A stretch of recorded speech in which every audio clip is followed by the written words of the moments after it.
Bueno, la primera ponencia o presentación del capítulo de sociedad la va a realizar Oriol Nelo, que es el coordinador. Oriol es geógrafo especializado en estudios urbanos y ordenación del territorio, donde publicó un número importante de libros y artículos científicos. Es doctor en geografía por la Autónoma de Barcelona y también por la Johns Hopkins University con un máster en asuntos internacionales.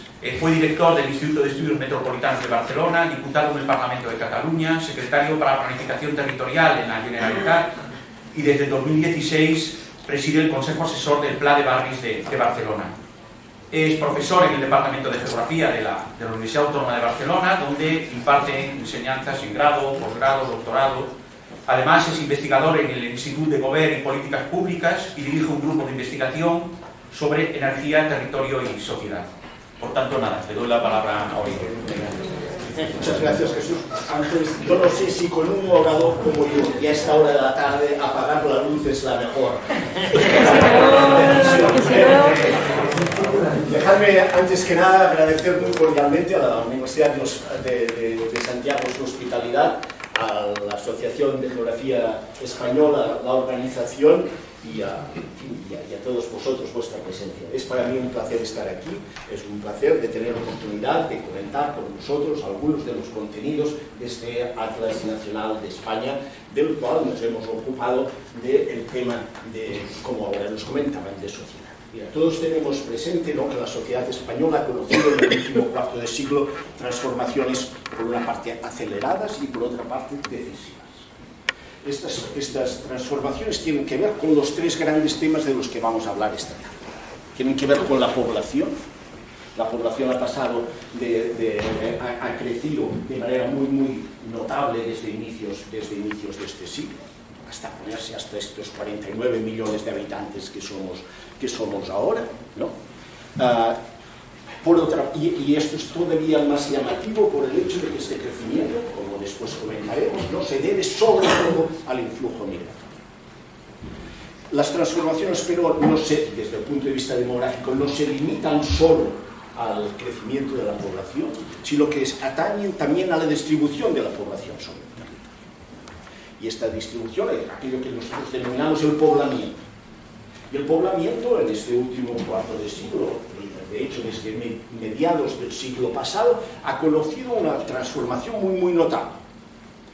Ha conocido un proceso de urbanización que se caracterizó primero por aquello que denominamos la implosión urbana, es decir, la tendencia de la población y la actividad a concentrarse sobre el territorio, que ha sido sucedida por una notabilísima explosión que ha comportado la dispersión de actividad y población sobre el territorio, hasta el punto que hoy en día se nos hace a menudo difícil distinguir entre aquello que es urbano y que es rural. De estos dos primeros temas, que son fundamentales, nos hablarán Ángel Coello, por lo que se refiere a la población, y María José Piñeiro, por lo que se refiere a población. Yo, en cambio, me referiré no a cuántos somos, no a en dónde vivimos, sino en cómo vivimos. En particular, los aspectos de la sociedad española que tienen que ver con, uno, nuestra relación con las actividades económicas, dos, con las relaciones entre géneros, y en particular el ascenso de la población femenina a la vida pública, tres, al tema de las desigualdades y finalmente a un tema de gran importancia, que es el tema de las actitudes políticas. De las actitudes políticas y del comportamiento electoral. Estos son los temas y como veréis, nosotros hemos tratado de ilustrar esta temática atendiendo a cuatro ejes temáticos. Cuatro ejes temáticos que tienen que ver con las transformaciones que en este momento está conociendo la sociedad europea. La primera, los cambios en el mercado del trabajo, en la forma como la población se relaciona con el trabajo. Esta discusión que tenemos estos días, por ejemplo, sobre la duración, la dedicación a la jornada. Estas inquietudes que tenemos todos sobre si la inteligencia artificial nos va a desplazar o no nos va a desplazar de los lugares de trabajo. Este es el primer tema. El segundo tema, como os decía, tiene que ver con la paridad de género, con la evolución de la mujer, con el cambio de la posición de la mujer en la sociedad. Por lo que se refiere al tema de los cuidados, porque lo que se refiere a la actividad económica, también por lo que se refiere a las nuevas formas de convivencia que están surgiendo en la sociedad. El tercer eje de cambio es el eje de las desigualdades. Nosotros conocemos en Europa hoy en día una profundización de las desigualdades sociales. Aquella apariencia que nos había parecido durante la segunda mitad del siglo XX, del siglo pasado, que la distancia entre los que más tienen y los que menos tienen tendía a cerrarse, ha dejado de ser así. Y antes, al contrario, estas desigualdades tienden hoy a crecer. Y tienden hoy a crecer a todos los niveles de escala, también en el interior de las áreas urbanas, como veremos. Y finalmente, todas estas tendencias de cambio en la relación a por lo que se refiere a la posición de la población respecto a la actividad económica, a las relaciones entre géneros, al tema de la desigualdad, tienen que ver también con el tema de las actitudes políticas. Si os fijáis, estamos hablando de hecho de tres grandes temas vinculados a la desigualdad. La desigualdad que se deriva de la riqueza, es decir, el tema de la renta y la riqueza, lo que ganamos o no ganamos en relación a la actividad económica. La desigualdad asociada al género, la desigualdad asociada a la vulnerabilidad, al hecho de ser pobres o no serlo. Y esto se traduce en inquietudes y también en esperanzas. Y de aquí se derivan unas actitudes políticas y se derivan unos comportamientos electorales. Estas son tendencias comunes, ¿no es cierto?, a la sociedad europea. Son tendencias que en parte nos esperan, ¿no? y en parte nos inquietan. Los cambios en la producción, los cambios tecnológicos nos permitirán trabajar menos y vivir mejor, o nos harán redundantes en el mercado de trabajo. La paridad de género permitirá a todo el mundo vivir mejor, o los hombres vamos a salir perdiendo de esto y nos encontraremos en una situación en la que no estábamos acostumbrados, una posición subalterna. La desigualdad nos acabará haciendo, conseguiremos reducir la desigualdad o vamos para un camino de mayor polarización. El tema de las actitudes políticas, vamos a una mayor solidaridad o por el contrario avanzamos hacia situaciones más extremas. En toda Europa, la sociedad española también, se debaten estas alternativas. Gramsci decía, cuando un mundo está muriendo y otro lo acaba de nacer, surgen monstruos, ¿no? Surgen algunas deformaciones que inquietan. Y en este momento de la inquietud es el que nos encontramos. Y esto es lo que hemos tratado, ¿no?, de explicar en este apartado de sociedad. Lo hemos hecho, y ahora lo explico muy brevemente, ¿no?, en este equipo que antes ya María ya ha mencionado, no me voy a extender mucho. Está la parte de población y actividad económica la ha llevado a cabo Itziar Aguado, que es esta profesora de la Universidad del País Vasco. La parte de cuidados y vulnerabilidad, que es una parte toda nueva en el Atlas Nacional, la ha realizado Gloria Caravantes de la Universidad de Valencia. El tema de los hogares y las unidades de convivencia lo ha llevado a cabo Joaquín Recaño, compañero del Centro de Estudios Demográficos de Barcelona. El tema de la renta y de las desigualdades lo ha hecho Sergio Porcel, que es del Instituto de Estudios Metropolitans, y el tema de actitudes políticas, el politólogo Oriol Barcelona. Hemos contado también con un equipo asesor, como comentaba ahora. Y me quisiera referir a lo que ella comentaba, ¿no? Veréis que aquí hay un geógrafo, una economista, una licenciada en trabajo social, un demógrafo, un sociólogo, un politólogo. Los geógrafos tenemos algunas virtudes y algunos defectos, pero seguro que no podemos explicar nosotros solos ni la sociedad ni el mundo. Y para entender, para tratar de aproximarnos a aquello que es la sociedad, nosotros tenemos que hacer una aproximación transversal. Dejemos a los otros, ¿no?, aquellos que quieran, ¿no?, las aproximaciones sectoriales, exclusivas, excluyentes, ¿no? Nosotros nos hemos de abrir y hablar con todo el mundo si queremos entender lo que ocurre en nuestro territorio y en nuestra sociedad. Vamos muy rápidamente a hacer un repaso muy rápido, y yo quiero acabar en 30 minutos, sobre lo que son los rasgos principales en esta transformación. Y empezaremos por el tema de las principales tendencias en la ocupación, en el tema de la actividad. ¿Qué tenemos en este lado? Pues aquello que ya sabemos bien, ¿no? Por una parte, las tasas de actividad, es decir, el número de personas que trabaja o que busca trabajo, ¿no?, tanto en Europa como en el conjunto de España, han tendido a elevarse de manera muy notable en los últimos años. ¿Por qué es esto? Se traduce esto de la incorporación de las mujeres en el mercado de trabajo. Y así vemos como las tasas de actividad crecen de manera destacada. Muy bien. Pero esta transformación se acompaña además de un cambio muy notable ¿en qué? En qué actividades trabajamos.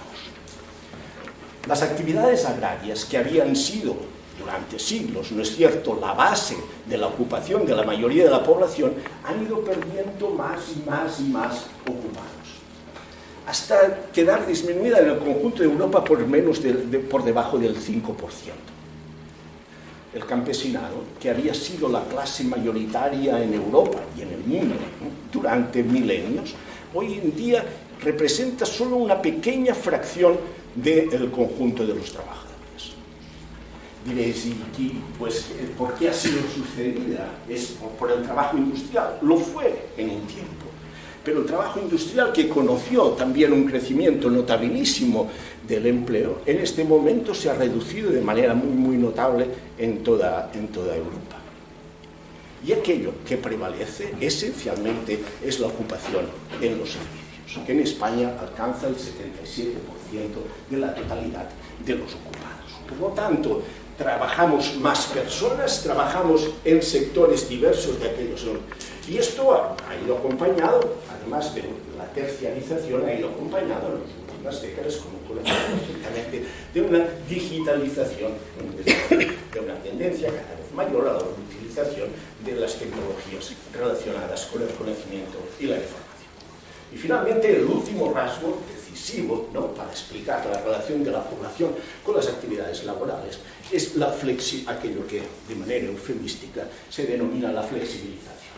Es decir, la precarización del mercado de trabajo, de tal manera que aquella estabilidad que había resultado del pacto posterior a la Segunda Guerra Mundial, aquel que llevó a la creación del Estado del Bienestar, sobre la estructura del mercado de trabajo y los derechos de los trabajadores en este mercado, ha tendido claramente a flexibilizarse, y esto quiere decir a precarizar la situación de los trabajadores. Estas son los rasgos generales, las principales tendencias de la ocupación en España y en el conjunto de Europa. Yo no quisiera causaros mucho con datos. Vosotros sabéis perfectamente que cuando nosotros hablamos del tema de la ocupación distinguimos entre tres grandes categorías, ¿no es cierto? La población activa, es decir, los que trabajan, aquellos quienes trabajan y aquellos que buscan activamente empleo. La población ocupada, aquellos que efectivamente trabajan, la población desocupada o parada, aquellos que pese a buscar trabajo no lo encuentran, ¿no? Y después tendríamos una categoría residual que denominamos población inactiva. Ahora iremos por esto. ¿Cuántos son cada uno de estos grandes bloques? La población activa en España viene a ser unos 40 millones. La población en edad de trabajar, es decir, de más de 16 años, es de 40 millones. La población activa, aquí lo tenéis, es de 23 millones y medio aproximadamente. Ha crecido mucho en los últimos años. Se han añadido 5 millones de trabajadores. ¿Y cómo es posible? ¿Por qué ha ocurrido esto? Esencialmente por incorporación de trabajadores procedentes de la inmigración. Se han incorporado al mercado de trabajo español 3 millones de trabajadores extranjeros. Mucha atención, de esta población tienen unas tasas de ocupación muy notables. Y después está la población parada o la población desocupada, de la que me ocuparé, de la que trataré con alguna detención después. Y finalmente tendríamos esta población que denominamos inactiva. 40 millones de personas en edad de trabajar, 23 millones y medio activos y 16 millones y medio inactivos. ¿Quiénes son estos inactivos? ¿Qué hacen que no hacen nada en la vida? Pues son esencialmente personas que se ocupan de otras personas. Es decir, personas que dan cuidados a otras personas, que se ocupan de niños, que se ocupan de viejos, que se ocupan de enfermos. Es decir, las personas que se ocupan de los cuidados en la sociedad. Sabemos muy poco acerca de este tipo de trabajo. Ha sido un trabajo normalmente, ¿cómo decirlo?, oculto, sumergido. ¿Por qué? Porque es aquel trabajo que han realizado las mujeres. Es el trabajo que se realiza en el hogar. Tenemos muchas dificultades incluso para cuantificarlo. Después os mostraré algunos avances que hemos tratado de realizar por primera vez en este atlas nacional para introducir la cuantificación de este trabajo esencialmente femenino. Si queremos mirar un poco cómo han ido avanzando estas categorías, vemos la población ocupada, que se encuentra en este momento en máximos históricos. El Atlas recoge datos todavía de 2022, ahora ya podríamos recoger datos de 2024. Estamos en máximos históricos, estamos cerca de 21 millones de ocupados. Veis cómo habíamos tenido una punta muy notable en 2008, en el momento del culminante de la burbuja inmobiliaria. Después vino la crisis económica, bajamos de manera muy notable hasta los 17 millones de ocupados. Después empezamos a recuperar 13, 14, 15, 16, llegamos al 20, la caída de la COVID, y en los últimos años pues hemos ido volviendo a recuperar. Como os decía, la distribución sectorial es esta, notabilísimamente centrada en las actividades terciarias y con esta presencia muy, muy notable de la población extranjera. El tema de la población desocupada, de la población parada, es un rasgo estructural del mercado de trabajo español, sobre el que se ha escrito muchísimo, ¿no es cierto? La verdad es que ha llegado a tener proporciones brutales, enormes. En el año 2013, cuando la mayoría de los presentes, ¿no?, debía tener 12, 13 años, más o menos, ¿no?, la desocupación llegó al 29, al 25%. Y en algunas partes al 29, al 32% del país. En este momento ha caído muchísimo. Se ha mantenido por debajo del 15% y depende de cómo la contemos. Si la contamos por personas que, ahora no entraré en los detalles técnicos, se acerca al 10%. Por lo tanto, quizás por una de las primeras veces en la historia nos empezamos a acercar a unas tasas de desempleo similares a los de otros países de la Unión Europea. Sin embargo, se mantienen acusadísimas diferencias desde el punto de vista territorial. Y veis vosotros cómo hay una divisoria aquí entre norte y sur, muy, muy notable. Y como en este cuadrante, esto es para hombres y para mujeres, y como en este cuadrante de aquí se concentra una desocupación de carácter estructural.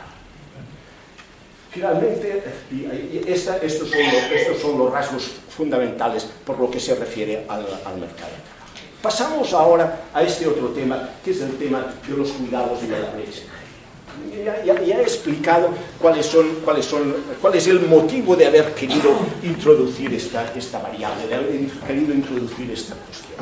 ¿Por qué? Porque nos parece que no se puede mantener invisibilizado aquello que es la ocupación principal de una parte fundamental de la población española, de más de la mitad de la población española, que es el tema de los cuidados. Las mujeres, tanto las que trabajan con rendimiento económico como las que no trabajan, realizan en la inmensa mayoría de los casos esta actividad de cuidados. Y en el caso de aquellas que trabajan económicamente, ¿no?, que son más de la mitad de ellas, realizan aquello que denominamos la doble jornada de trabajo. ¿Cuál es la tasa de actividad de las mujeres? Pues la tasa de actividad económica, si lo queremos decir así, de las mujeres, 53%. ¿Cuánto es inferior a la de los hombres? Pues 10 puntos porcentuales por debajo. La media española está sobre el 58%. Persiste, pues, como lo veis, una brecha muy notable en la ocupación. Y esto también se conjuga con el tema de la lo veis aquí, hay un salto de 1,5 millones de ocupados por aquello que correspondría. Y se ve particularmente cuando miramos cuál es la tasa de empleo de las mujeres, y en particular de las mujeres que tienen más de 2 hijos y de los hombres que tienen más de 2 hijos. Las mujeres que tienen más de 2 hijos que están ocupadas están apenas al 30% de tasa de ocupación. Y los hombres que tienen más de 2 hijos están al 80%. Alguna vez he oído, es que esto de las diferencias de género ya no tiene sentido, ha desaparecido. ¿Por qué hablamos tanto de esto? Miremos estos datos. Miremos estos datos y miremos también la brecha de los salarios. El salario medio de las mujeres es un 10% inferior al de los hombres. ¿Cómo lo explicamos esto? ¿Cómo puede ser que a igual trabajo se perciban un salario inferior? Porque en muchas ocasiones han acumulado periodos en que se han tenido que dedicar a otras tareas, por ejemplo, al cuidado de los hijos. O, por ejemplo, han de trabajar a tiempo parcial. ¿Por qué? Porque se han de ocupar de cuestiones familiares.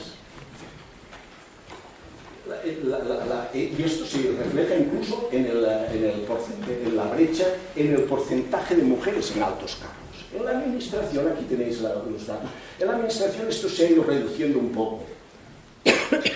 Incluso, cosa increíble, entre los catedráticos de universidad. Pero en las empresas se mantiene una proporción muy notablemente baja de mujeres en lugares directivos, apenas un 30% de mujeres en los consejos de administración. Y esta dedicación a los cuidados, ¿cómo la vemos la diferencia? Pues la vemos a través de encuestas. Por ejemplo, decir, escucha, cuando tú dedicas a los cuidados, es decir, tanto a los directos, aquellos, alimentar a un bebé, cuidar a un enfermo, tener cuidado de una persona anciana, o a los indirectos, a ocuparme de la ropa, de la comida, etc. ¿Quién se ocupa mayoritariamente de esto? Aquí tenéis a la izquierda el varón, a la derecha la mujer. Y esto es por los diversos tramos de edad. Aquella que dice se ocupa mayoritariamente, yo me ocupo mayoritariamente, es la columna verde. ¿Veis cómo en todos los casos, para todos los grupos de edad, la columna de la población femenina es mucho más alta que la de la población masculina? Hay un aspecto positivo, sin embargo. Veis que cuanto más viejos, peor. O cuando, digámoslo al revés, cuanto más jóvenes, mejor. Por lo tanto, algo vamos bien.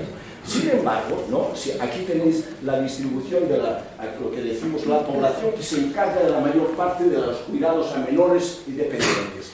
A la derecha son mujeres, a la izquierda son hombres. Y aquí lo tenéis en este mapa magnífico que hizo Carmen Carmona del Instituto. Veis esta diferencia notabilísima. Hay una asimetría notabilísima entre hombres y mujeres en los cuidados.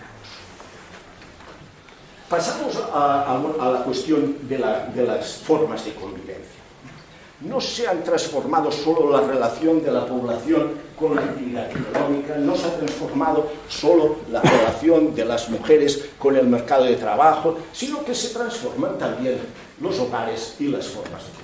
Esto se debe a un tema que Ángel después os especificará mucho más largo, con mucho más conocimiento y mucha más extensión que yo, aquello que denominamos la segunda transición demográfica, la caída de la fecundidad, la prolongación de la esperanza de vida, que ha llevado a esta situación, se ha traducido en esta situación de mayor supervivencia de las personas mayores, al decrecimiento de la parentela colateral, a la disminución del tamaño de los hogares, no vivimos tanta gente en cada hogar, etcétera, etcétera. Y además, al mismo tiempo, han surgido formas de convivencia que no estaban muy extendidas en países de Europa del Sur. La convivencia entre personas no casadas, los hogares monoparentales encabezados por una mujer con niños pequeños, la paternidad entre personas que no están casadas, entre cohabitantes, el aumento del divorcio, son formas nuevas de convivencia. Y todo esto, ¿qué se ha traducido? Se ha traducido, por una parte, en una reducción del número del número de personas por hogar, que ha caído hasta 2,5 personas por hogar. Fíjate, aunque, decíamos antes, la población ha crecido mucho, ¿no? De 43 a 49 millones. Por lo tanto, necesitaríamos más casas, ¿no?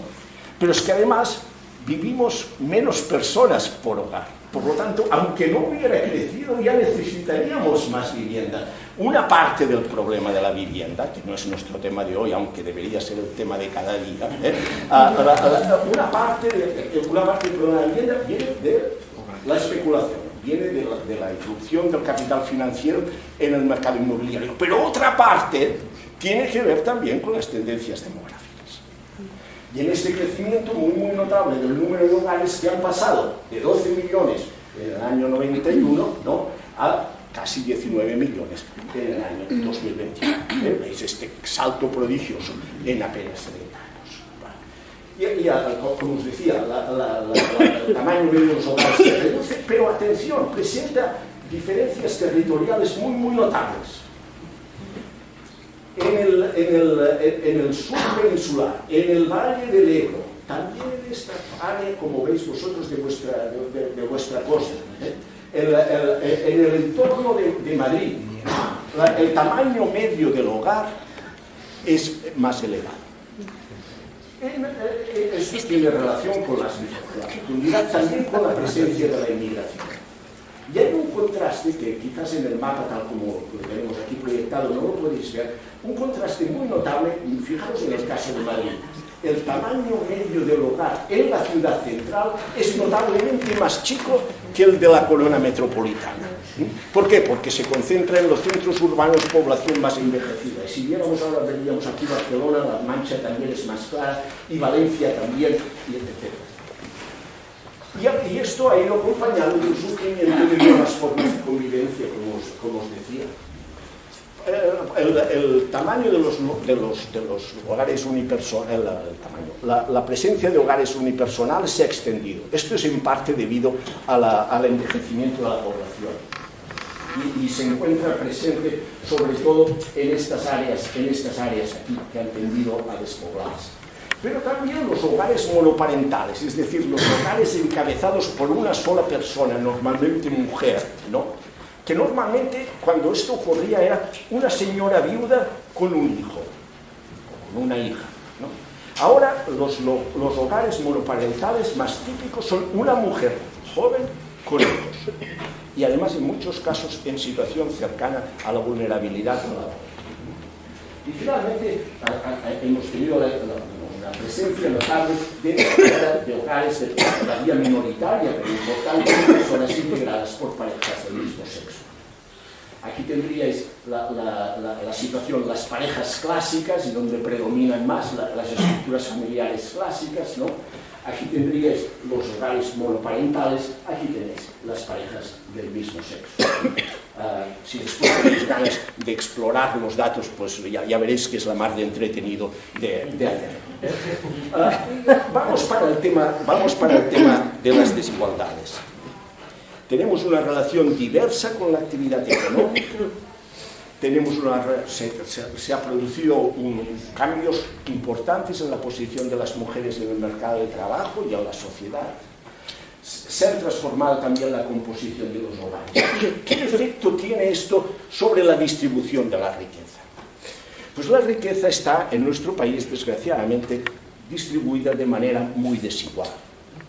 En el contexto europeo somos uno de los países que tiene una distribución más desigual de la riqueza. Si lo queremos mirar de acuerdo con los ahora os explicaré esto, pero dejadme un segundo que avanzaba demasiado a prisa. Antes de entrar a ver la distribución, hablemos un segundo de cómo ha evolucionado la renta en los últimos años. Y la renta, es decir, los ingresos de las personas y las familias en los últimos años ha conocido, atención, una evolución muy positiva. Muy a menudo tendemos a verlo todo de color negro. No es cierto. Desde el año 2015 hasta la actualidad, aquí tenemos datos hasta 2022, si los tuviéramos hasta 2024, la renta media se ha incrementado de manera muy, muy notable. De las oscuridades del momento más bajo de la crisis económica, 2014-2015, hasta la actualidad, la renta por unidad de consumo, como le llamamos, de las familias o de los hogares, si lo queréis decir así, se ha incrementado en un 24%. Es verdad que hay unas diferencias notables, de nuevo, entre el norte y el sur, y entre las áreas urbanas y las áreas rurales, y entre comunidades autónomas. Veis como, por ejemplo, las medias más altas se concentran en el País Vasco, en Navarra, en Madrid, y las más bajas en Canarias, en Andalucía y Extremadura, ¿no? Pero, pese a este contexto general, como os decía, las desigualdades son importantes. Si nosotros miramos cómo se distribuye la renta y el patrimonio en España, vemos como el 10% más rico de la población, aquellos que más tienen, ¿no?, tienen ellos, se apropian el 34% de los ingresos totales. Mientras el 50% que menos tienen se queda con el 21%. Es decir, el 10% más rico percibe el 34%, el 50% más pobre percibe el 21%. Pero la desigualdad es todavía más alta si lo miramos no en términos de renta, sino en términos de patrimonio, es decir, en términos de las propiedades, de las acciones, del capital que tienen los diversos grupos sociales. En este caso, el 10% más acomodado acumula, como vemos, casi el 60% de la riqueza total, y el más pobre, solo el 7%. ¿Cuáles son las comunidades autónomas con mayores desigualdades? Madrid, Canarias, Navarra. Las que tienen menores, Aragón, Galicia, Cantabria. Y las desigualdades territoriales son particularmente perceptibles, ¿dónde? En el interior de las grandes áreas urbanas. Yo os he puesto aquí este mapa también excelente que hicieron en el instituto de la distribución de la renta media por secciones censales en el área urbana de Madrid, en el área metropolitana de Madrid. Cuanto más oscuro, más alta la renta. Aquí tendría, esto es la Almendra Central, esto es el municipio de Madrid, aquí tendríamos Alcalá, por aquí los Leganés, los Getafes, los Móstoles, etcétera, etcétera, y por aquí los municipios de la Sierra. ¿Veis vosotros cómo si nosotros arrancamos desde Alcalá, bajando por el río, por el Henares, ¿no?, es como si tuviéramos cortada a cuchillo la distribución de la renta? De tal manera que las rentas altas se acumulan en el norte y las rentas bajas van al sur. ¿Veis aquí como esta línea de vulnerabilidad que va bajando, pues, por los Vicálvaros, por los Vallecas, por los etcétera, etcétera, por los San Blas y para abajo hacia los municipios del sur. Y esto se traduce en la presencia de una numerosa población en riesgo de pobreza. El 26% de la población española se encuentra en aquello que técnicamente denominamos en pobreza o en riesgo de pobreza, según los indicadores, que ahora no estaré aquí a extenderme, los indicadores europeos. Es verdad que hemos ido a mejor. Fijaros como decíamos, la proporción de población en situación de pobreza alcanzó el 29% con la crisis financiera.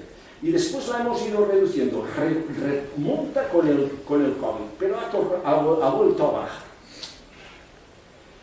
Afecta en particular, ya lo veis aquí, de nuevo, las comunidades del sur.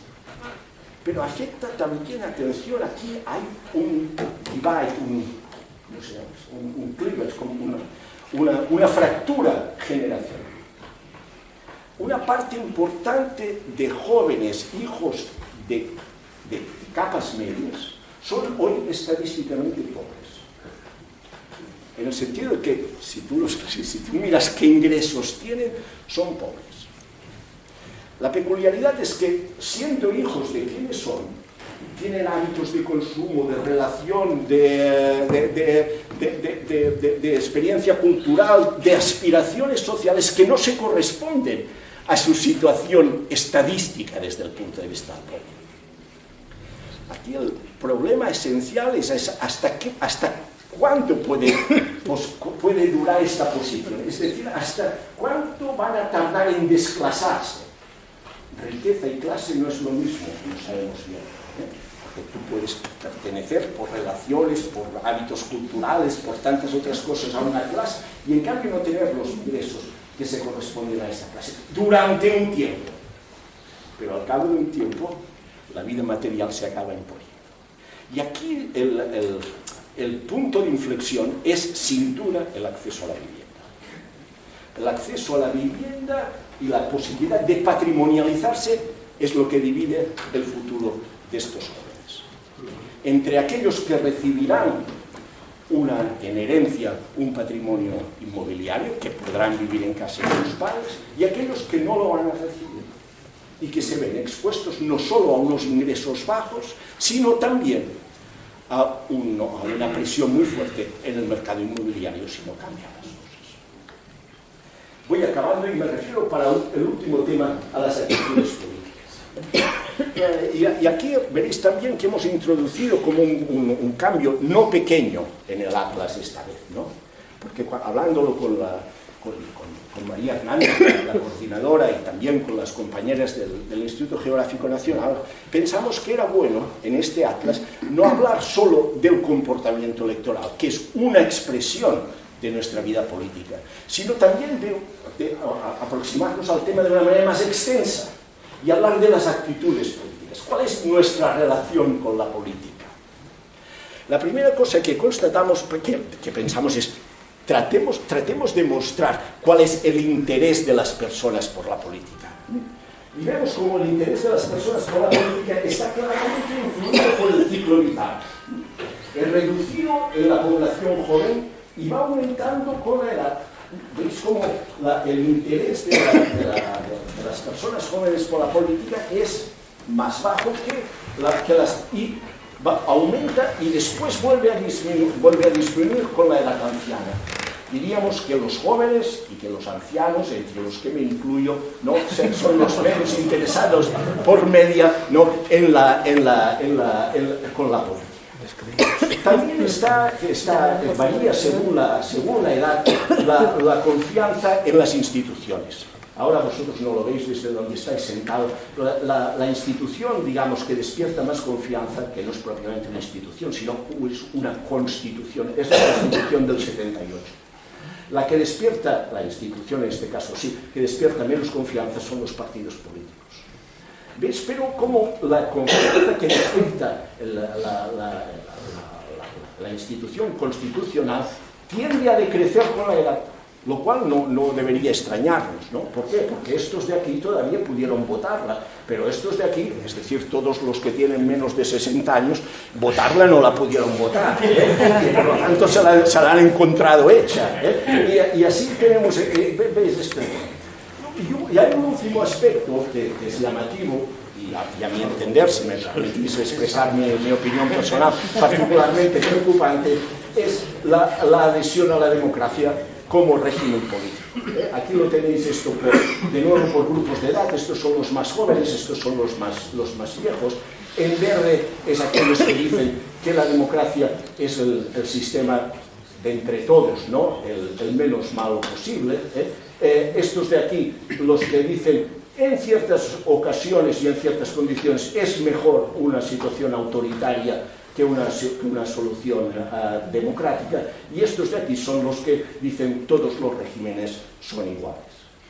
¿Veis vosotros cómo se produce una concentración muy llamativa de estas actitudes menos proclives a la aceptación o a la vindicación de la democracia entre los grupos jóvenes? Vemos aquí una proporción notablemente más clara, ¿no?, entre los grupos jóvenes en estas dos posiciones, aquellos que vendrían a decir mejor en ocasiones una situación de autoridad, una solución autoritaria, o todo me da igual. es un rasgo de nuevo común, por desgracia, en la política internacional. Esta sociedad española, que la vemos pues interesada pero desconfiada con la política, crítica con la política, presenta, a pesar de todo, una gran capacidad organizativa. Vemos como el número de asociaciones se ha doblado en apenas 20 años.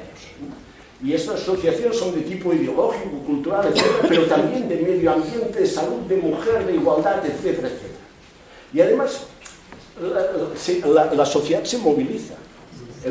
Aquí tenemos, estos son datos del Ministerio del Interior, que fue a buscar Oriol Bartumeus, ¿no?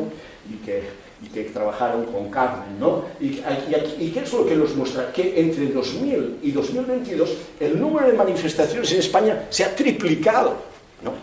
Por lo tanto, tenemos ciertamente una población que es desconfiada, que quizás está en cierto punto, hasta cierto punto desencantada con la actividad política, pero que no deja de movilizarse, que no deja de organizarse.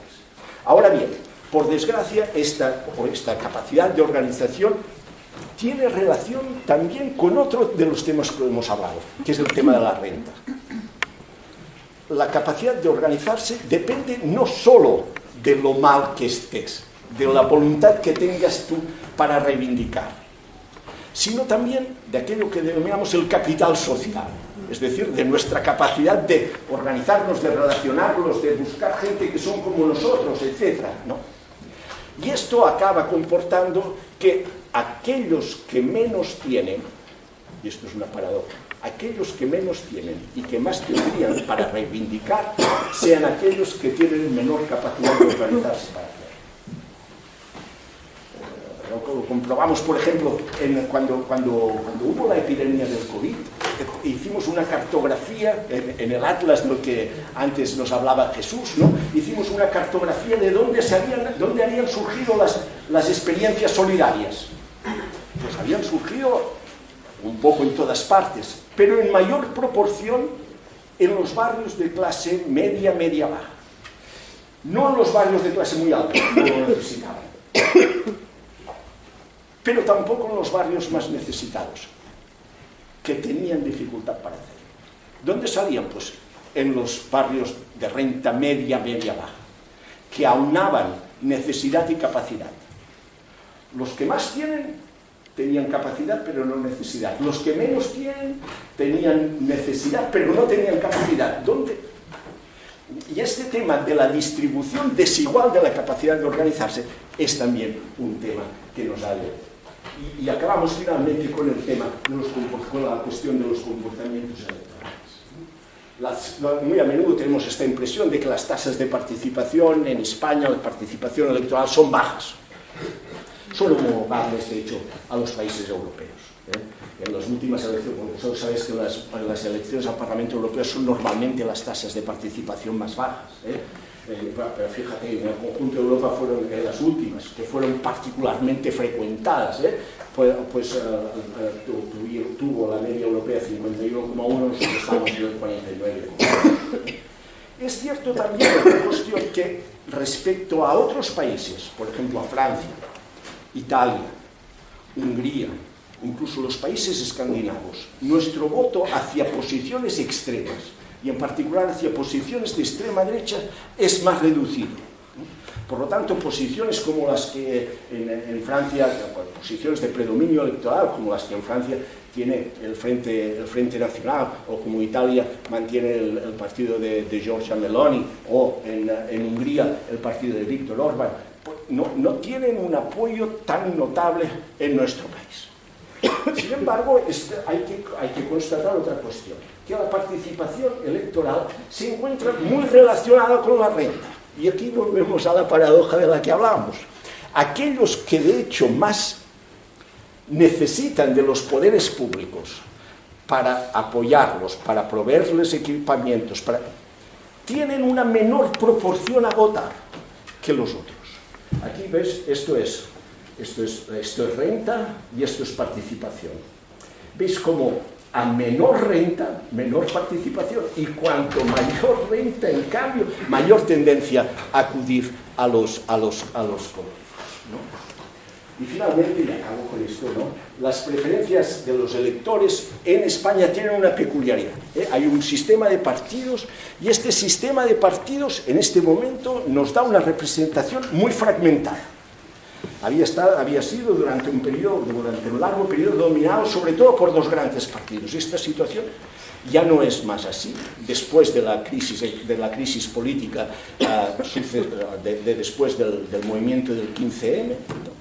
Y además, esta situación de fragmentación en la representación política se acompaña de la existencia de dos subsistemas de partidos, si lo queremos llamar así, ¿no? Que son los propios del País Vasco y Navarra, por una parte, y por otra parte de Cataluña.